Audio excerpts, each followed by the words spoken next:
Good morning, my free folk. This is David, and you are at Off-Grid Trading, made possible by you, my patrons. So I woke up early this morning, and I went out on deck, and I found a huge shrimp right on the deck. And apparently the seabirds, I don't know which one because there's a few, were feasting on the boat last night. Huge shrimp, man. It was had to be the length of my hand, like a baby's arm. So I like to see that stuff. And pelicans all over the place. Yo, let me tell you something, man. Pelicans are a menace. A menace. They mess with things on your boat. They bend things when they land on it because they're so heavy. They're just a menace. So perhaps we should eradicate pelicans. No, that's not true. I respect all life. So we talked about this flag, this bull flag, yesterday, and we talked about the entry, which would have been the break of the high of 804, and then the test, if it would be successful, would be 807. So it did the break, and normally what I would do is I would put my stop right there, right below this line right here. Right on that low right there. Let's just open that up a little bit. I would put my stop right on that low.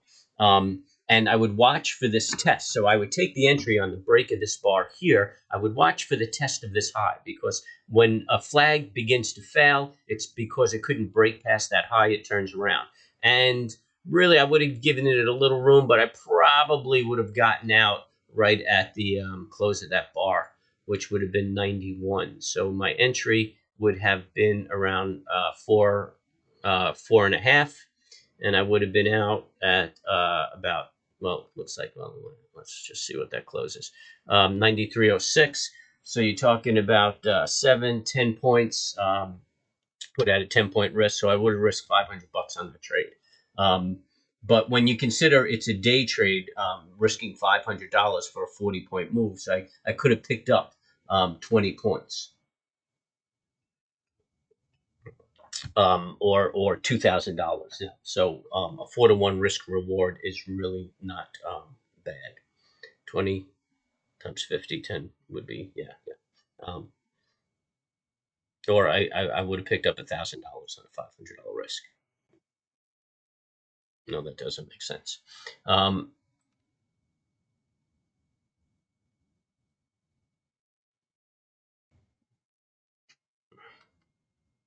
10 points, I'd be risking $500. Yeah, I guess it was a 2-to-1. I would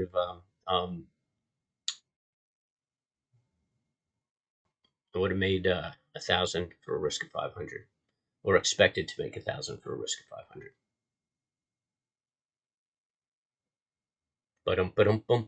Yep, that's it. Okay, so anyway, back to my line of thinking. So my stop would have been there, and I would have taken that loss of $500, and the flag fails on the break of this low, 78.08. So if flag triggers and then pulls back to the lowest point of the flag, of the pennant part of the flag, then that's considered a failed flag. And any failed bullish has potential to become a bearish move. A strong probability, not a guarantee because there are none, but a strong probability to become a bearish move. And I wouldn't quite call this a bearish move yet, but it challenged the 73.09. It's testing that, and now we're down 7 points. So, and it's only 6 o'clock. Anything could happen, but I think we're going to open up right around here. So the close, so we're going to close around 71. If that happens, we could expect to see about $43 today. So that's 47.43. So we could have a 30-point move plus or minus today, which wouldn't be bad. That wouldn't be bad. And that would be enough for a healthy consolidation. Then maybe look for a double top on the daily going into next week. The momentum is strong. You can see it rolling over here. It should make a low. Personally, I would like to see it come down around the the 690 range. I think that would be very healthy. But it may just, we discussed this yesterday, it may just test this trend line, do a last kiss, and then gear itself up for a good move up. January is kind of a rough month in my view. Start seeing that a little bit of volatility around here until things kind of start mellowing out into the winter months, and then just drop off in the summer months. So anyway, that's my look at SPX. That's what we're watching right here. We're watching to see if we continue. If we break this resistance of about 73, which we did, we should expect the 43 dollar number. And let's call this one down day. Maybe we have 2 more down days, and that sounds logical. That would give us a test of the say 690 point. So it's like 110 points, call it 120 points. That's 40 points a day in a 3-point move. That's like average. So we generally, I'd say that's a healthy, acceptable move in the market before it makes a double top. And we'll just keep clocking that, see how that goes. The 240 obviously is looking very negative, made its first negative bar. It's going to make another negative bar and continue down. Let's see where the 690 is. So the 690 is in all of this congestion. So that's a good target for the downside. A little bit of a retrace. I mean, you have to remember we had this strong move up. So that little bit of a retrace, that's phenomenal. And really, if we put a fib on it, 50% would be 46.53. And that would be healthy. So the 38 is a 699, and the 38 is a very common retrace point. I wouldn't consider that a double top if it went retraced as far as 38. I would consider a return a single top, because that's a healthy retrace. But not uncommon that it tags the 38 and goes up. If we hit this 23, which is 74, 740, and then return to the top, that I'd consider a double top. I'd say that's a test of the top again, and we could look at that as a double top and coming down. Anything more aggressive, then I'd just say it's a consolidation and a move up. So that's what I'm looking at. That's what I'm watching. And on the weekly, let's get rid of this Fibonacci so that things are clear. See what the weekly's stacking up, because today is the end of the week. Think, oh, look at that, making a little tiny tail. So what would be interesting is if, actually, let's open this up, see if we can get a shot. We got a nice little tail right there. What would be interesting is if we get a fairly aggressive move down, like a 30-point move down. That's a shooting star on a weekly pattern. If I saw that, I'd be comfortable with a 50% retracement on this move. Benamp, benamp, benamp, benamp, benamp. Just, I don't see any catalysts out there. Everybody's getting comfortable with COVID. We understand the interest rates. We need some sensationalism to create a catalyst. I know Fauci is trying to keep focus on the CDC, so he might come out screaming about the woes of COVID. This way he doesn't get lost to history, and maybe that'll do it. I don't know. China, maybe they'll do something stupid, invade Taiwan, or who knows. They're locking down a lot of shit. That could be it too. It could be the supply chain that becomes the catalyst. Maybe some move on that, because they're locking down a lot of regions that are doing manufacturing, and that kind of hangs up the supply chain, creates inflation. The other interesting thing about China, and I kind of saw this coming because I'm familiar with the culture. I had a business that dealt with a lot of Chinese people in Philadelphia and New York, mainland folks, and what their culture is, their mentality. They were good people, and we did good business, and they used to take very good care of me, loved to feed me, and things like that. But they're not capitalists in the sense that the American culture is capitalist. They're very suspicious of things, and very frightened and superstitious kind of culture as far as business go. goats. Even the colors of my website and things like that were very important. Um, so anyway, we could take a beating as Americans, and we could take a hammering, and yet we can go through the financial crisis and get beat up, and mortgage loan scandals and get beat up, and yet we can go broke 1,000 times and come back and do it again. But other cultures, I've seen it in Japan, I saw it in Europe. Other cultures, when they get a financial beating, um, it's almost like it's damaged goods. They want to stay away from it. They get very leery of it. They get very cautious. And I find that that's what's happening in China. China's taking a financial beating right now. They were accustomed to 6% growth, and everybody was making money, and nobody got hurt for about 15 or 20 years. And you understand that people in my generation, which could be parents of like 20-year-olds, people in 50s or better, grew up in a third world country, and then boom, by the time they were in their 30s, it was a first world country. So they had this wealth just inundate them, and they're not accustomed to what capitalism really is. And now they're taking a beating. So now they're getting very defensive and suspicious of everything, and they're hoarding cash. And China is having a hard time getting people to spend money. They even started a rumor that you need to start stockpiling goods because of the pandemic, which really I believe the motivation is that people are stockpiling cash, money, and they're not spending money. And China's running into this issue. And I think you're going to see this. This was the demise of Japan, too. Japan took that one financial beating, never bounced back. Back in the 80s, I mean, it was like China. Back in the 80s, everybody was teaching their kid Japanese, and you got to learn Japanese. You got to learn the culture because that's the future, and they're going to be the world power and everything like that. All these liberal idiots that succumb to all this social convention. And I see it going on again with China. And my theory is that all of these older cultures have just that. They have culture. Us as Americans, we're like homogenized already. We're not even allowed to identify each other as gender anymore. So we have no culture. All we have is capitalism and greed.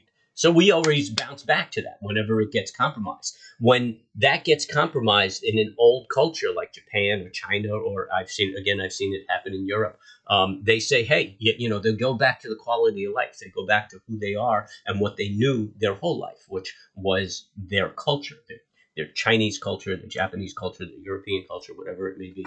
And they kind of surrender this capitalism concept that we hang on to so dearly. So that's why I don't have the fear of China becoming a economic world power. I think they're going to mess a few things up for quite some time, but that's my theory. So anyway, that relates to what's the catalyst to drive the market down. The market is very vulnerable right now. It's really, really high, and that's how I invest. I don't trade and then go the other way when I see something coming. What I do is I trade and I look at the market and see how healthy it is because I know something's coming. I never know when or I never know what, but I start reducing my position. When I look at the market, I say, the market can't handle a hit if something happens right now. Or, if something happens right now, the market's only going to retrace about 23%. And when I say something, I don't mean the normal, market correction. I mean, like a pandemic or a shock, some sort of shock to the market. So I think that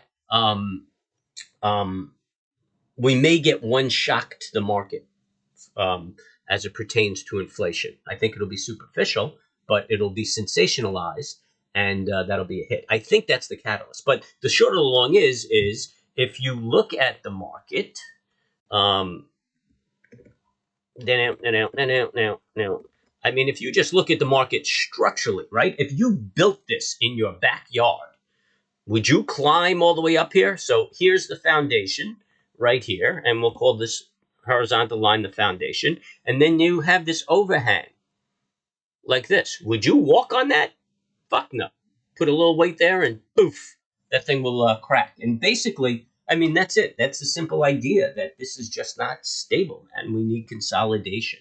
And healthy, right about there. So you're talking 388.88. And I'm not saying it's going to hit that because, I mean, obviously there are a lot of extenuating circumstances. that go into the market. But it should make a correction and consolidate a while, and that's what I'm looking for in 2022. I think we're going to get one more shock, and I just want to be on the right side or not crazily exposed when we get that one more shock. And then I think we're going to consolidate largely. I bet we might even see the 400s or the 4300s again. And then a nice consolidation. Actually, you know what? Let's even look at what the Ikimoku cloud is doing. Oh, there it is. Okay, so look how high we are. So basically, I use this for perspective, and this kind of shows you around the range that there's a consolidation of ownership, or at least this is how I use it. And we really should be closer to it. You can see right here, we're kind of working around it, you know, and then we drew away from it. Things got real cheap, which keeps us low. Lots of people got involved down here. Lots of smart people started buying up down here.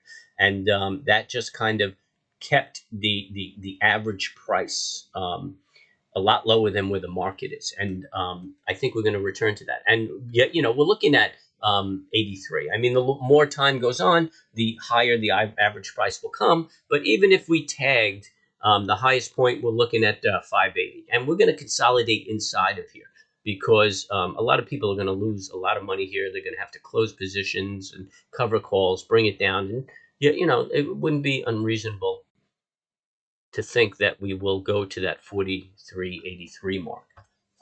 And then I think next year we're going to consolidate, or this coming year we're going to consolidate throughout that. I wonder if we even have yearlies on this. We don't. Can I customize it? No. Yearlies. I got to see what I could do to work that out. But let's take a look at what we get on monthlies. I have probably. Oh, I don't have to upload that much data.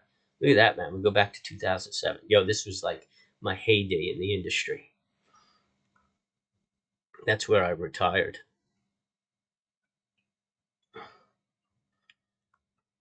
That's all right. I'll probably be part of that Me Too wave, because I'll tell you, the brokerage firm was Sodom and Gomorrah. A bunch of nasty chicks come back and say I forced myself on. No, I wasn't. I promise you, I was a gentleman. I remember when I was younger, girls used to tell me stories about guys who used to be very aggressive, you know, like try to kiss him, hug him, pull him in, and stuff like that. I mean, it's always been like a mutual kind of thing. But yeah, you know, I mean, didn't want to have to force myself on somebody. So anyway, I digress. Okay, so look at this, man. We're going back. We're looking at the monthlies. Look at this, man. Would you want to walk that? Yeah, you know, look how unstable that is. Yo, I mean, I don't want to say it because then you sound like one of the naysayers on CNBC, but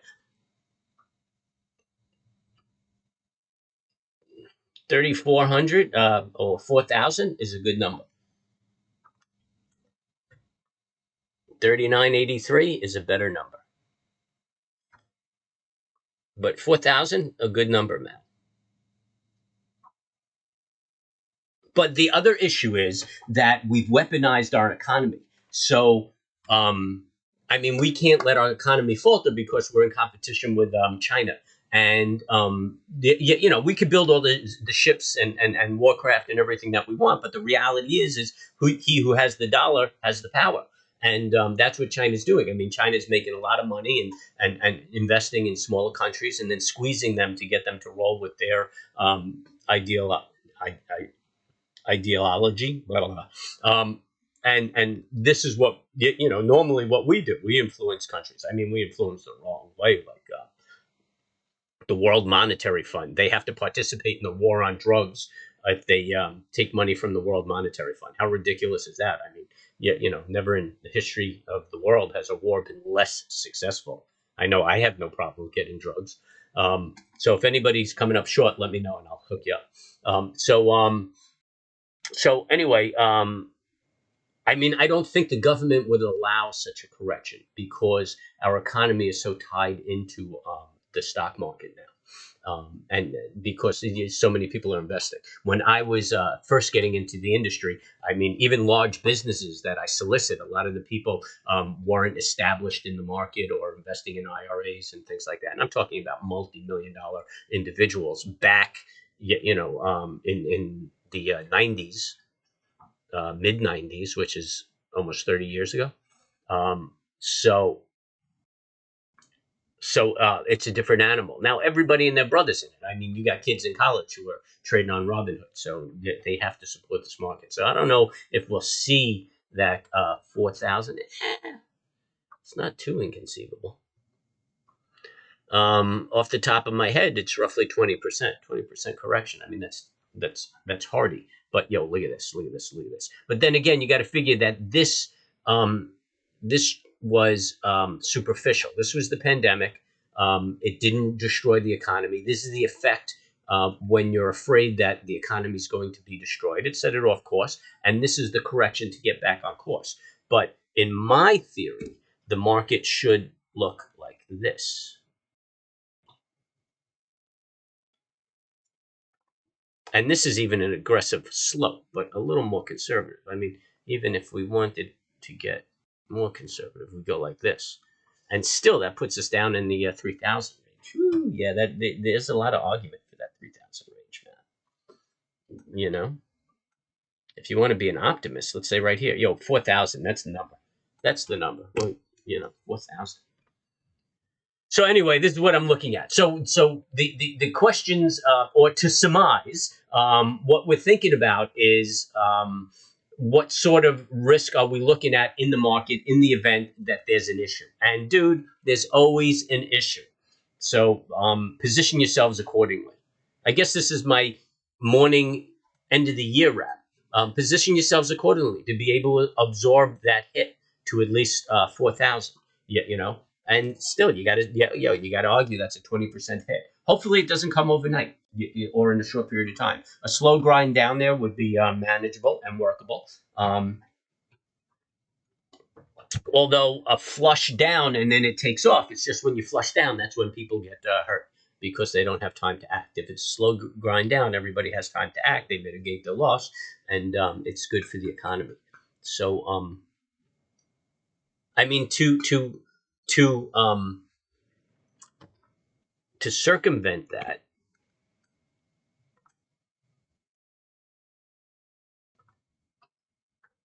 now let's go back to that monthly. I don't know if I'm boring you guys. Hopefully everybody's listening. But if you're listening, subscribe, hit the bell, hit the like, because I like you. So to mitigate that, see, here's where the logic comes in, right?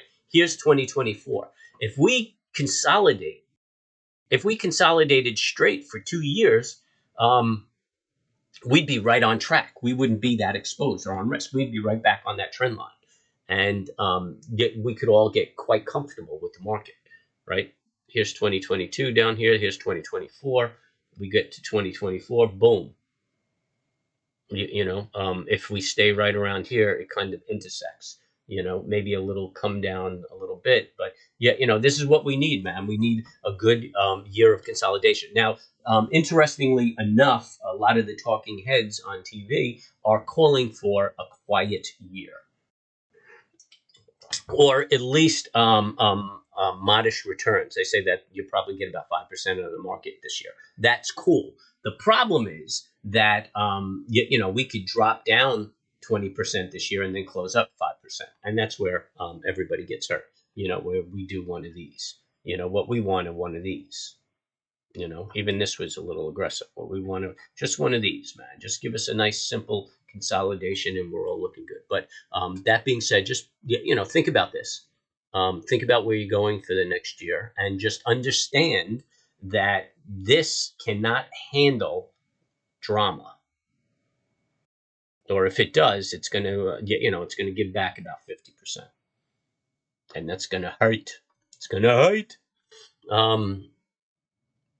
So now that I've scared you out of the market, what is this? This was my 220 chart. All right, we'll get back to that after we're off.